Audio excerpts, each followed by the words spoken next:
اللہ تعالیٰ نے انسانیت کی رشد و ہدایت کے لیے 1,00,000 کم و بیش 24,000 انبیاء علیہ السلام مبعوث فرمائے۔ سب سے پہلے اللہ رب العزت نے حضرت آدم کو نبوت عطا کی۔ حضرت آدم سے پہلے روح زمین پر کوئی نبی نہ تھا، اور نبی علیہ السلام کے بعد روح زمین پر کوئی نبی نہیں آئے گا۔ یہ سلسلہ حضرت آدم سے شروع ہوا، ہمارے نبی علیہ السلام پر ختم ہو گیا۔ اللہ رب العزت نے ہمارے پیغمبر محمد مصطفیٰ احمد مجتبیٰ حبیب کبریا فخر الانبیاء مکین گنبت خضراء بلغ العلا کشف الدجا صلی اللہ علیہ وآلہ وسلم کو آخری نبی بنا کر بھیجا۔ آقا کے بعد اس دھرتی پر اور کوئی نبی نہیں آئے گا، نہ ذلی نبی ہوگا، نہ بروزی نبی ہوگا، نہ کوئی اور قسم کا نبی ہوگا۔ نبی علیہ السلام آخری نبی ہیں، آپ کے بعد کسی اور نبی نے نہیں آنا۔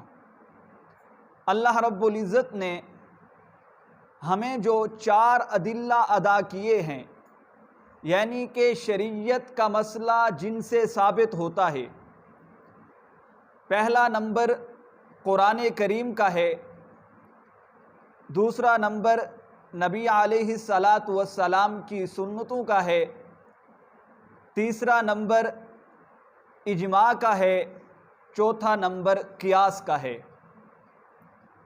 قرآن کریم کے اندر اللہ رب العزت نے 100 آیات پر نبی علیہ السلام کی ختم نبوت کو بیان کیا ہے۔ نبی علیہ السلام کی زبان مبارک سے 200 سے زائد مرتبہ یہ الفاظ نکلے ہیں کہ میں آخری نبی ہوں، میرے بعد اور کسی نبی نے نہیں آنا۔ گویا کہ اب قرآن سے نبی علیہ السلام کی زبان سے یہ مسئلہ ثابت ہو گیا کہ نبی علیہ السلام کے بعد کسی اور نبی نے نہیں آنا۔ سارا دین اسلام، تمام انبیاء کی نبوت، تمام انبیاء کی رسالت، تمام انبیاء کی شریعتیں نبی علیہ السلام کی ختم نبوت پر کھڑی ہیں۔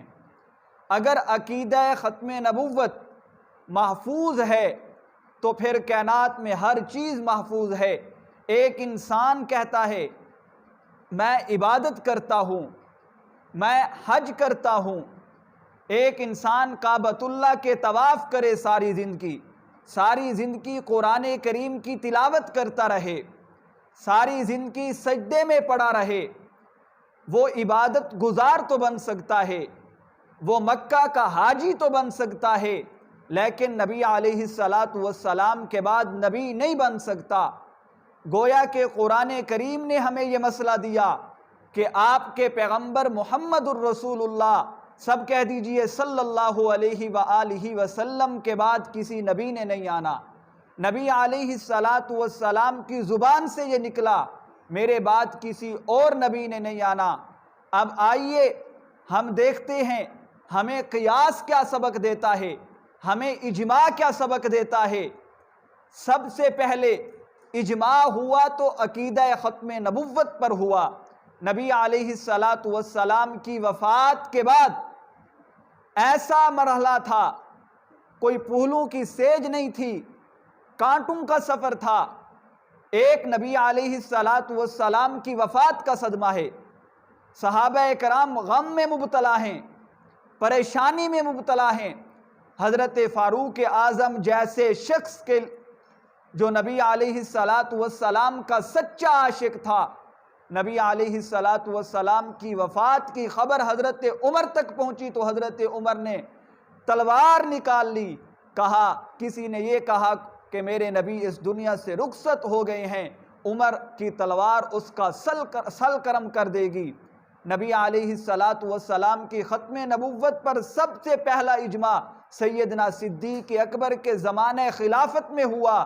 گویا کہ حضرت صدیق اکبر کے زمانہ خلافت میں بہت سارے فتنے اٹھے، منکرین زکوٰۃ کا فتنہ اٹھا اور بھی فتنے اٹھے، لیکن جب زکوٰۃ کا فتنہ اٹھا سیدنا صدیق اکبر نے کہا جو نبی علیہ السلام کے زمانہ نبوت میں، جو نبی علیہ السلام کے زمانے میں زکوٰۃ میں اونٹ کی ایک رسی دیا کرتا تھا، اگر وہ نہیں دے گا ابو بکر اس سے بھی جہاد کرے گا۔ اس مسئلے پر تو صحابہ نے حضرت ابو بکر سے اختلاف کیا، لیکن جب مسیلمہ کذاب کا معاملہ اٹھا، ختم نبوت کا معاملہ اٹھا، سب صحابہ نے سیدنا صدیق اکبر کا ساتھ دیا اور اس مسئلے پر اجماع کی اور ایسا جہاد کیا کہ صحابہ اکرام نے ختم نبوت کے معاملے پر 1200 جانوں کا نذرانہ پیش کیا، اور ایسا نذرانہ پیش کیا کہ اس جنگ میں 700 حافظ قرآن شہید ہوئے۔ گویا کہ سب سے پہلا جو اجماع ہوا وہ عقیدہ ختم نبوت پر ہوا، اور قیاس بھی یہ کہتا ہے، عقل سلیم بھی یہ کہتی ہے، جس چیز کی ابتدا ہوتی ہے اسی چیز کی انتہا ہوتی ہے۔ میں اور آپ مسجد میں موجود ہیں، مسجد کی ابتدا ہے، مسجد کی انتہا ہے۔ ہم جس شہر میں بیٹھے ہوئے ہیں اس شہر کی ابتدا ہے، اس شہر کی انتہا ہے۔ گویا کہ نبی علیہ السلام جو بھی نبی اس دنیا میں تشریف لایا، ختم نبوت کا سلسلہ حضرت آدم سے شروع ہوا اور اس کی ابتدا حضرت آدم سے ہوئی، اور ختم نبوت کی انتہا میرے اور آپ کے نبی محمد علیہ السلام پر